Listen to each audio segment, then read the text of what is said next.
welcome you all to the last, I guess the finale of our speaker series for this term. I'm really happy to have our my uncle here, Stolkwith. John Elliot. Dr. John Elliot is from Joplin of the Saanich Nation, same community. Somebody I really look up to. He's a language teacher, historian, author, knowledge keeper. Someone I learned very much from as a part of my doctoral research. So I'm really grateful to have Uncle John here.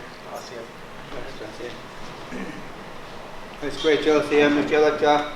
Here to write Mr. Buckness, Etta, Tongue of Elanak, Thomas Lukongan, he took Santa Society, he took school out, the Satia, University of Victoria.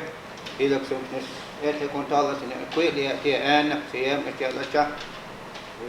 He to write Wednesday, Wednesday, Wednesday, which is done up at Wednesday, which is the slick of his Satia. Just a few words as well in the language. My Saanich name is Stolkwith, named after an island place that's on the other side of the border right now. It's called San Juan Island today. I'm looking after that name for the time being. I'm happy to be here, I was saying, in the language, and I'm happy to be here on the homeland territory of the Okshamas and the Bungan and the Oksanish people, kind of a shared territory here where University of Victoria is. And so historically we share this area. We have some chocolate names that come right into Oak Bay area, Sillicourt. Well, Sillicourt, land of the grandparents, we call it. And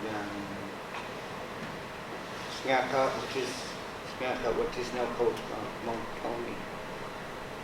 And Cox, which is now they call it Mount Bell. Those little mountains there, those are parts of our homeland and territory as well. I'm happy to be here to share a few words with you today. This is my first day of my spring break today. I'm having a rest here. I'd like to bring my drum out and start today with a song and a prayer. Today my prayer is that I'll start with today, as we call it, our homeland song. Our homeland is sacred. And the words are saying that the high mountain places are sacred. The rivers and streams are sacred. The ocean is sacred, respected ones. The fishes are sacred. Our homeland is sacred, respected ones. And we teach the children that at our school that song, and they sing it every morning. To acknowledge the many gifts that were bestowed on our peoples in this area by the Great Spirit when He walked the land here with our people long ago. I'm from Saanich. Saanich is the neighboring tribe just outside of Victoria here, and we're all of the straight Salish people here, the people that had their livelihood within the streets all along, from Stoop all the way to Tongi, Saanich, and Falls, which is White Rock area over there in Samiyama. They call it Samiyama today, near the border. All the people here were living in and around and about in all the bays and inlets and that, making their livelihood in our fishing stations and trading on up into Fraser for wool and other things. And so that's the people of this whole area. So we're like island people. These winter villages where we stay in winter, is just a stopping off place for the winter. And the rest of the time in our natural way of life is in and throughout and all those bays and inlets fishing and making a way of life. And that's the natural way for our people to live in this land. So we're grateful to have many gifts given to us. Our ancestors tell us the stories how those places came to be. How those came to be. So we acknowledge that in our prayer, and we give thanks for that today. Let's ask you to stand up for a minute.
Have a seat.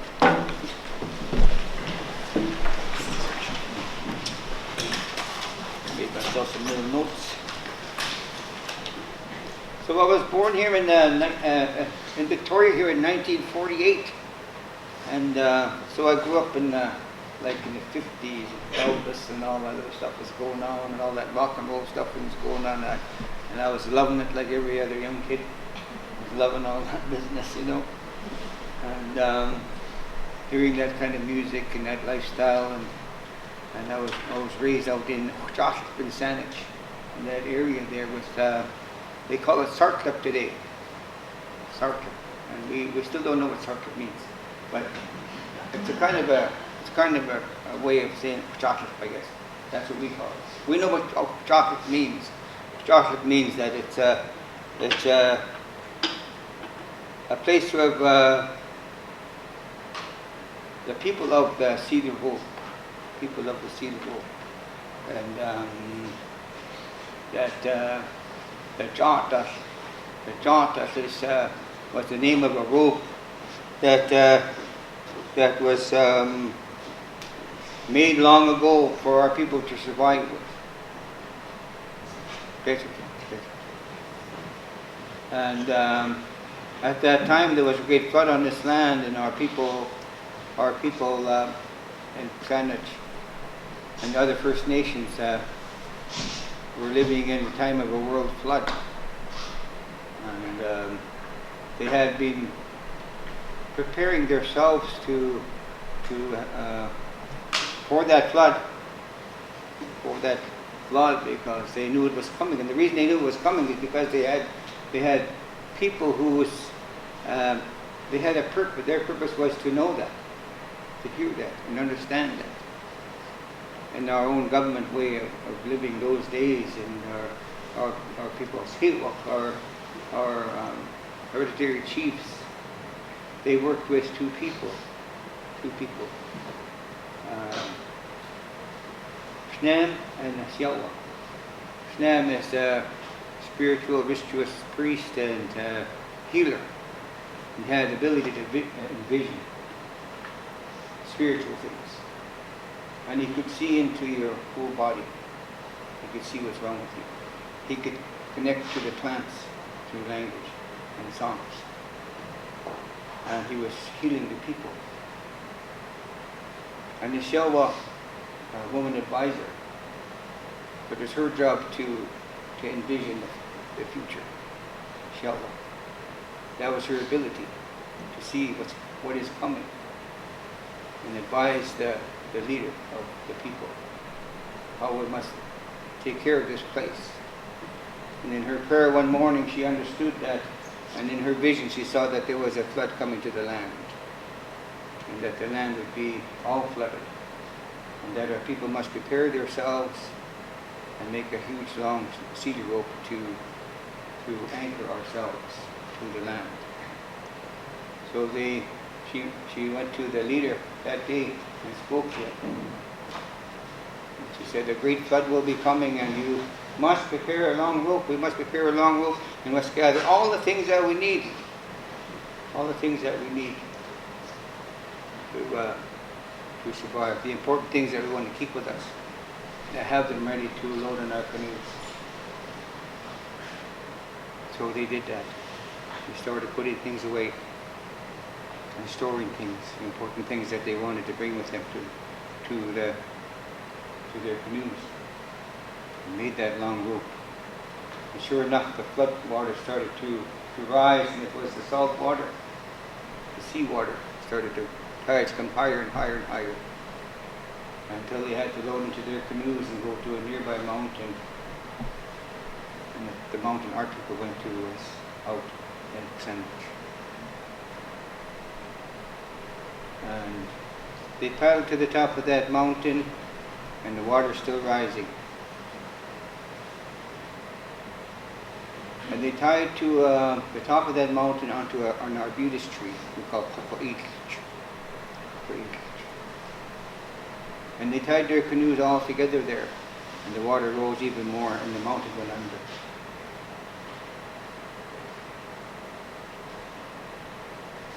And they didn't see any land around. It was a great disaster. Of course, they had food with them to survive, because they had been preparing. They knew it was coming because of our own system was working. How to be prepared, what they needed. They were there for a long time. And one day they were praying to survive that they could survive this great disaster. And a little crow came and landed on one of the canoes. The canoes used to have a little head that came up, looked like a wolf's head. And he sat on there, and he was carrying a stick in his mouth. He was making didn't sound like a crow noise. It sounded like he was trying to say something to them.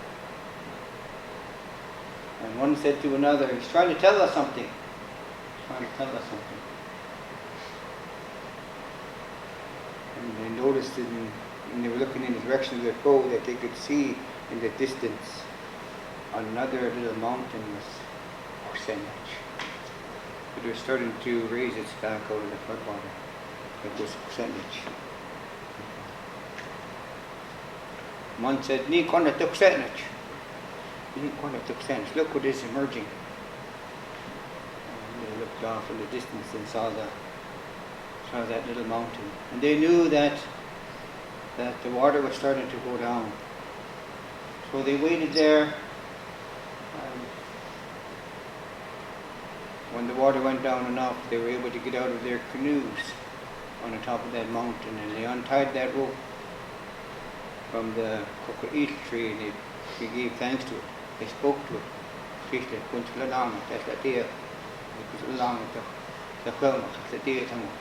you for helping us to survive here. And they promised that our arbutus tree, that we won't burn it in the fire anymore.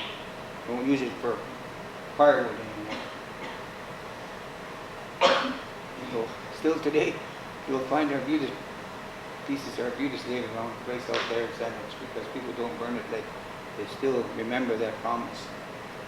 But they still use the tree for its medicine, its bark, and use it for the good wood for making tools and bowls and ladles and different implements like that. Still good for that. But they don't burn it in the fire anymore. So they gathered in a circle around this coil rope, big coil rope, on the mountain, and they said, from now on this place will be called Shewamuk, this mountain. Shewamuk means place of escape, place of refuge. And we will be called the Oksanish. We are the Oksanish, the people of the emerging land. And that's some 10,000 years ago that we're told. I believe that story. I believe that story. You know, and I remember sitting around on the front porch of our little house. We had a small little house with the family. We had a big family. I had 5 brothers and 5 sisters. And we had a small little place. And there was no such thing as insulations or vapor barriers or double pane glass those days. It was like a little cabin. And we all lived in there and had our own little room. And some of us kids slept together because there were so many of us. But I remember Saanich when we were kids, being outside. I remember one Sunday we were out on the porch and we were counting the cars going by. It was a Sunday. It was a busy day out on West Saanich Road. And I remember we counted 17 cars that day. But while we were sitting out there on the porch, we heard the 3 or 4 of us brothers and sisters sitting together. We heard a tree go down in the forest. There was a big crack, 3 big hits on that tree. And a tree went down in the forest and it knocked down some other trees as it went. We could hear all that. It was clear. And we looked at each other and we said, that was Kuisteinmuk. It's the spirit of the forest. And we knew about that. That was our belief. God told us that, Kuisteinmuk. Because we were told that Kuisteinmuk could knock down a tree with 3 hits.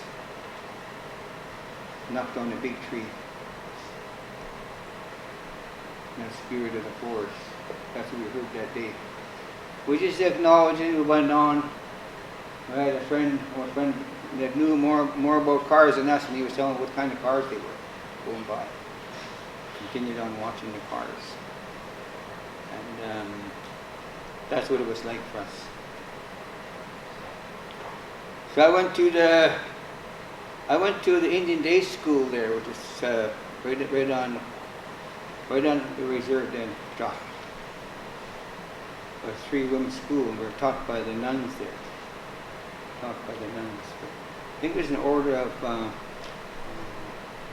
Sisters of the Immaculate Conception, I think, something like that, from down in the California area. And they used to come in and teach up in our school. And I just heard yesterday that one of those nuns passed away a couple of days ago.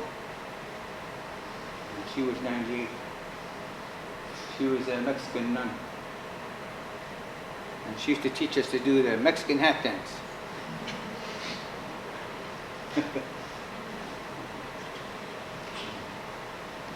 But at that time, many of our other relatives and friends and cousins and that were off into boarding school, gone to boarding school. We were lucky that we didn't have to go, my brothers and sisters. I think it was because my parents wouldn't allow it. They just wouldn't go, they wouldn't let us go. Because my mother, my late mother, she just passed away just before Christmas, she went to boarding school. When she was 4 years old, they took her away from her family, her brothers and sisters, and put her in boarding school until she was 11. And it was a different kind of education, a different kind of a concept. Because when my mother and father spoke in the house, they spoke to one another in our language, in Chothan. all the conversations that they had to one another were in our language. And once in a while they speak English. And they spoke English to us kids. And once in a while they'll tease us in the language. In chocolate. So it's kind of like their secret language almost. That's what we thought. Kind of like their secret language. They could say all kinds of things and we didn't know exactly what was going on. We kind of got the gist of some of it. Sometimes we understood it well enough to laugh along with them. When our aunts and uncles came, they visited in the language.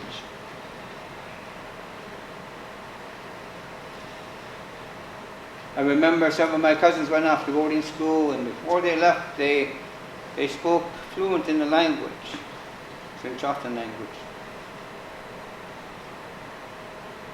When they came back, they didn't speak it anymore. They didn't speak it anymore, and noticed that there was a change in them.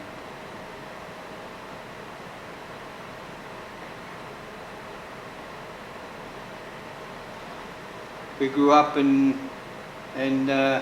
Jocelyn, we call Circlip today. We lived mainly off of the land with, my father was a good fisherman. We always had lots of good food, fish, cod, salmon. Lots of clams we ate. Ducks. We ate a lot of ducks. And Dad used to set the net even in winter. And we'd have good winter spring salmon to eat. And along with that, sometimes we'd get a few ducks. And Mom used to roast those ducks in the oven. We have to help her pluck it. And I remember those little ducks in there sitting in the oven, the wood stove oven, and you have to put a tray under it because they're so fat, they're dripping. A lot of fat on those ducks. That was our food. I remember Dad bringing home a cod. He was holding up like this, and his tail was still dragging on the ground. So huge, big cod. And he used to make a little plug, wooden plug, a lure, fishing lure for fishing cod. He used to tow it behind the rowboat, and we were the guys who were rowing. He'd tell us, go out, go in, go out, go in, go straight. Anyway, go faster, slow down, go faster. We were like the motor. Anyway, Dad would be pulling the fish in.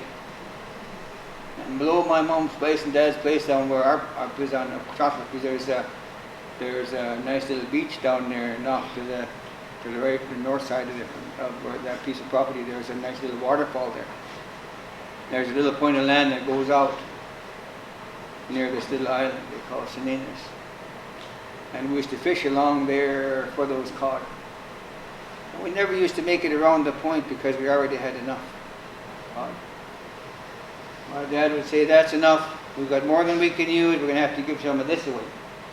We're going to have to give some of this away. We wanted to go around because I know there's bigger ones around the point.